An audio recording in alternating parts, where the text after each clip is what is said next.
Pak Budi, 67 tahun, pensiunan guru dari Pekalongan, pernah berkata begini pada saya saat konsultasi.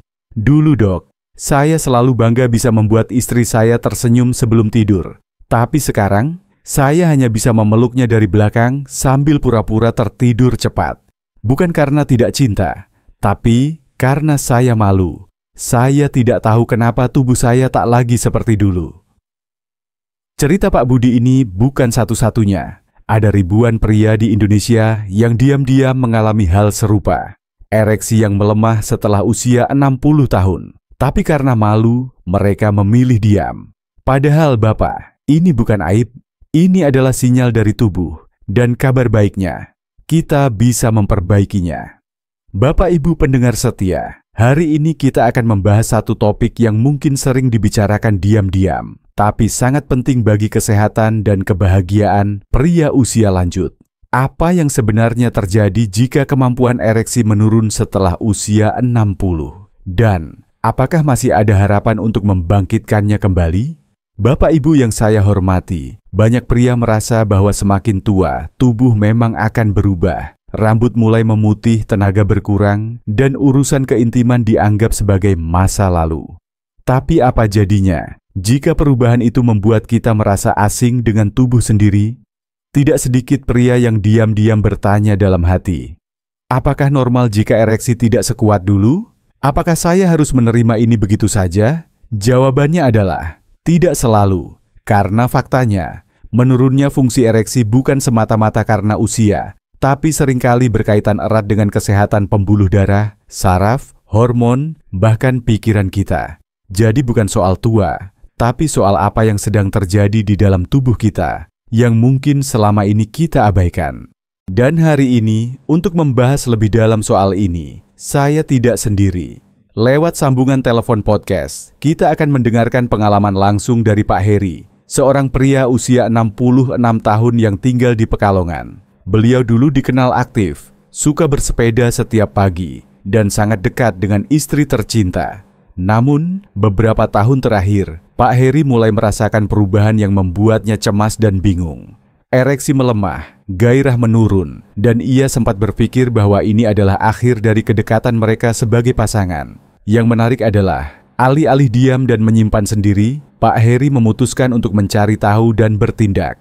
Bukan untuk mengejar kesempurnaan, tapi untuk menjaga hubungan, martabat, dan kualitas hidupnya di usia emas. Pak Heri akan berbagi cerita dan perjalanan pribadinya dalam menghadapi masalah ini, dan bagaimana langkah-langkah kecil yang ia ambil akhirnya membawa dampak besar. Dan tentu saja, nanti di bagian tengah dan akhir podcast ini, saya juga akan menyampaikan 7 langkah ilmiah dan praktis yang bisa Bapak Ibu lakukan mulai dari sekarang, tanpa harus tergantung obat kuat atau solusi instan yang berisiko.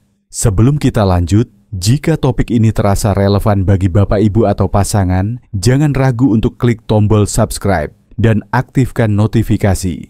Karena kita akan terus berbagi wawasan yang jujur dan bermanfaat tentang kesehatan pria dan wanita di usia lanjut. Pak Heri, terima kasih sudah bersedia berbagi cerita hari ini. Bisa diceritakan sedikit, kapan Bapak mulai menyadari ada perubahan dalam fungsi ereksi atau keintiman? Terima kasih kembali, dokter. Saya mulai menyadarinya sekitar 2 tahun lalu. Awalnya cuma merasa capek saja. Tapi lama-lama, ereksi saya tidak sekuat dulu. Kadang tidak bisa bertahan lama, kadang malah tidak muncul sama sekali. Dan waktu itu, apa yang Bapak rasakan secara emosional? Jujur saja, saya merasa malu. Bukan cuma soal hubungan suami istri, tapi harga diri sebagai laki-laki juga seperti menurun. Istri saya sih tidak marah, tapi saya tahu dia mulai curiga. Dan saya pun jadi makin menarik diri. Itu hal yang sangat umum, Pak. Banyak pria seusia Bapak mengalami hal serupa, tapi memilih diam karena gengsi atau takut dianggap sudah tidak mampu. Padahal justru saat tubuh memberi sinyal seperti itu artinya dia sedang minta perhatian, bukan menyerah. Saya juga sempat mikir begitu, Dok. Tapi akhirnya saya memberanikan diri pergi ke dokter. Awalnya ke dokter umum, lalu dirujuk ke andrologi. Di situ saya baru tahu ternyata banyak faktor medis yang mempengaruhi kondisi saya. Wah, langkah Bapak luar biasa. Itu bukan hal mudah untuk banyak pria. Apa langkah pertama yang diberikan oleh dokter waktu itu? Yang pertama, saya diminta periksa darah lengkap. Dari gula darah, kolesterol, sampai hormon testosteron. Lalu dokter juga mengevaluasi obat-obatan yang saya konsumsi. Karena ternyata obat tekanan darah saya selama ini ikut memengaruhi ereksi. Itu poin yang sangat penting, Pak. Nanti kita akan bahas lebih lengkap soal itu ya. Tapi sebelum lanjut, saya ingin mengucapkan salut dan terima kasih karena Bapak sudah berani buka suara. Cerita Bapak bisa menjadi kekuatan bagi banyak pria lain di luar sana. Bapak Ibu pendengar, apa yang dialami oleh Pak Heri tadi bukan hal yang memalukan dan bukan pula akhir dari segalanya. Faktanya lebih dari 50% pria usia di atas 60 tahun mengalami penurunan fungsi ereksi. Dan banyak di antaranya bisa diperbaiki kalau diketahui penyebabnya lebih awal. Ada 3 hal utama yang paling sering menyebabkan ereksi melemah setelah usia lanjut. Pertama, gangguan sirkulasi darah. Seiring bertambahnya usia, pembuluh darah kita menjadi kaku, sempit, bahkan tersumbat akibat kolesterol atau tekanan darah tinggi. Akibatnya aliran darah menuju penis tidak maksimal, padahal ereksi hanya bisa terjadi jika darah mengalir lancar ke sana. Solusinya? Periksa rutin tekanan darah dan kolesterol, hindari makanan tinggi lemak jenuh, dan mulai aktif bergerak. Jalan kaki pagi 30 menit setiap hari sudah sangat membantu melancarkan sirkulasi. Kedua, penurunan hormon testosteron. Testosteron adalah hormon utama pria. Saat kadarnya turun, gairah seksual ikut menurun, otot melemah, dan mood pun bisa berubah. Ini yang sering membuat pria merasa tidak percaya diri, mudah lelah, dan tidak lagi tertarik pada keintiman. Solusinya, lakukan pemeriksaan kadar testosteron setahun sekali. Bila terbukti rendah, dokter bisa memberikan terapi hormon dengan cara yang aman dan terkontrol. Tapi yang paling penting, tidur cukup, olahraga, dan pola makan sehat bisa membantu menjaga produksi hormon ini secara alami. Ketiga, efek samping obat-obatan. Banyak pria usia lanjut mengkonsumsi obat setiap hari untuk tekanan darah, asam urat, asam lambung, bahkan kecemasan. Tapi sebagian obat ini tanpa disadari bisa mengganggu fungsi ereksi.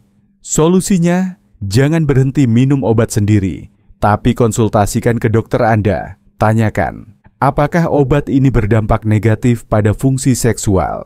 Jika ya, dokter bisa menggantinya dengan jenis yang lebih aman untuk ereksi tanpa mengganggu pengobatan utama Anda. Jadi, seperti yang Bapak Heri alami, hanya dengan mengevaluasi kembali obat yang dikonsumsi dan mengatur ulang gaya hidup, fungsi ereksi bisa membaik secara perlahan tapi nyata. Dan ingat, Bapak Ibu, tubuh kita setelah usia 60 memang butuh perhatian ekstra, tapi bukan berarti tidak bisa pulih atau membaik. Pak Heri, setelah mulai mengikuti saran dokter, apa yang Bapak rasakan? Alhamdulillah, dokter. Sekarang jauh lebih baik. Saya tidak bilang kembali seperti usia 30, tapi saya merasa lebih percaya diri. Tidur lebih nyenyak, dan hubungan dengan istri jadi lebih hangat. Saya tidak lagi merasa malu, karena saya tahu saya sedang merawat diri, bukan menyerah. Masya Allah, itu yang paling penting, Pak. Terima kasih atas keberanian dan kejujurannya. Semoga kisah Bapak bisa membuka jalan bagi banyak pria lain untuk mulai peduli dan bertindak. Bapak Ibu, selain faktor kesehatan dalam tubuh dan obat-obatan, ada satu hal penting yang sering dilupakan, aktivitas fisik. Setelah pensiun, banyak pria menjadi jauh lebih pasif, jalan-jalan berkurang, duduk lebih banyak, dan tubuh perlahan kehilangan stamina. Padahal ereksi bukan hanya soal hormon, tapi juga soal kekuatan otot dan aliran darah yang lancar. Dan itu sangat bergantung pada gerak tubuh. Olahraga yang cocok untuk pria usia lanjut tidak perlu berat. Jalan kaki cepat selama 30 menit, 3-5 kali seminggu, sudah cukup. Bisa juga berenang, bersepeda statis, atau senam ringan di pagi hari. Tapi ada satu latihan yang sangat spesifik untuk pria, yaitu senam kegel. Latihan ini melatih otot dasar panggul yang bertanggung jawab dalam mengontrol ereksi dan ejakulasi. Cara melakukannya mudah. Duduk atau berbaring santai, lalu bayangkan sedang menahan buang air kecil. Tahan selama 5 detik, lalu lepaskan. Ulangi 10 kali, lakukan 3 set sehari. Tidak butuh alat, bisa dilakukan kapan saja, bahkan saat duduk di mobil atau nonton TV. Saya baru tahu, Dok. Ternyata latihan sederhana itu bisa berdampak besar ya? Betul, Pak. Banyak pasien saya setelah 3 bulan rutin senam kegel, melaporkan bahwa kekuatan ereksi mereka meningkat dan mereka lebih percaya diri saat bersama pasangan. Lalu, dari sisi makanan, ada beberapa jenis yang sangat dianjurkan untuk kesehatan ereksi. Sayuran hijau seperti bayam, kangkung, brokoli, kaya nitrat alami, bantu melancarkan aliran darah. Buah segar seperti alpukat, semangka, pisang, membantu produksi hormon testosteron dan pembuluh darah lebih fleksibel. Ikan berlemak seperti salmon dan tuna, sumber omega-3 yang memperkuat jantung dan sirkulasi. Kacang-kacangan, terutama almond, kacang mede, biji labu, sumber zinc dan arginin, 2 zat penting untuk ereksi. Sebaliknya hindari gorengan, makanan instan, atau makanan tinggi garam. Minuman manis berlebihan seperti teh botol, soda, atau minuman energi. Alkohol dan rokok, 2 musuh utama dari fungsi seksual pria. Saya dulu juga sempat coba kopi kuat dari warung. Dok, awalnya hangat, tapi malamnya malah jantung saya berdebar dan tidur tidak nyenyak.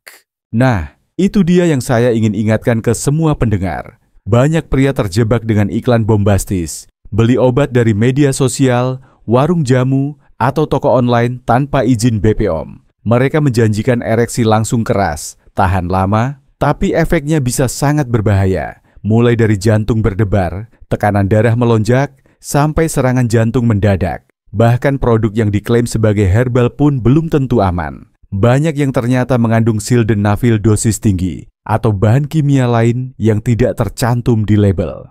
Ingat, tubuh pria usia 60-an jauh lebih sensitif dibanding usia 30-an. Solusinya, konsultasi ke dokter andrologi. Mereka akan memeriksa kesehatan jantung, kadar hormon, dan kondisi umum Anda sebelum memutuskan terapi apa yang aman.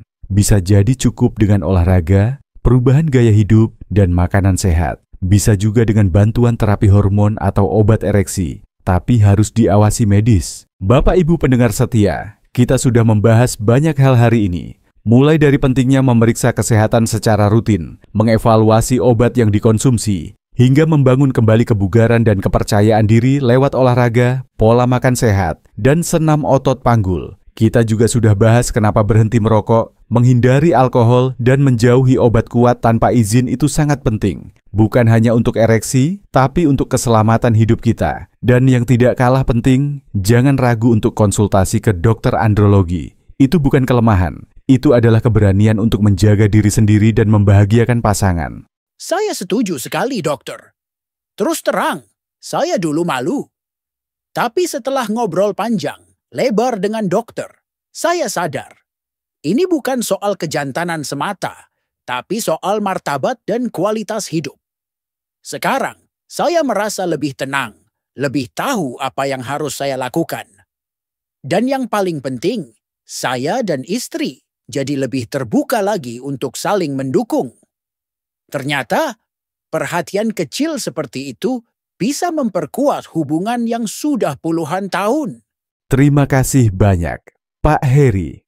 Cerita Bapak sangat menyentuh dan menginspirasi kami semua. Untuk Bapak Ibu pendengar yang mungkin sedang mengalami hal serupa, pesan saya sederhana. Jangan diam, jangan tunda, dan jangan merasa sendirian. Tubuh kita mungkin bertambah usia, tapi semangat untuk sehat, bugar, dan tetap intim bersama pasangan bisa selalu dijaga. Jika video ini bermanfaat, silakan tekan tombol like dan bagikan ke sahabat atau keluarga yang mungkin juga sedang mencari solusi. Jangan lupa subscribe ke channel 7 Menit Menuju Sehat dan aktifkan notifikasi agar Bapak Ibu tidak ketinggalan konten-konten hangat dan informatif lainnya. Saya Dr. Andi, pamit undur diri. Tetap sehat, tetap semangat, dan tetap menjadi pasangan yang penuh kasih di usia emas. Sampai jumpa di episode berikutnya.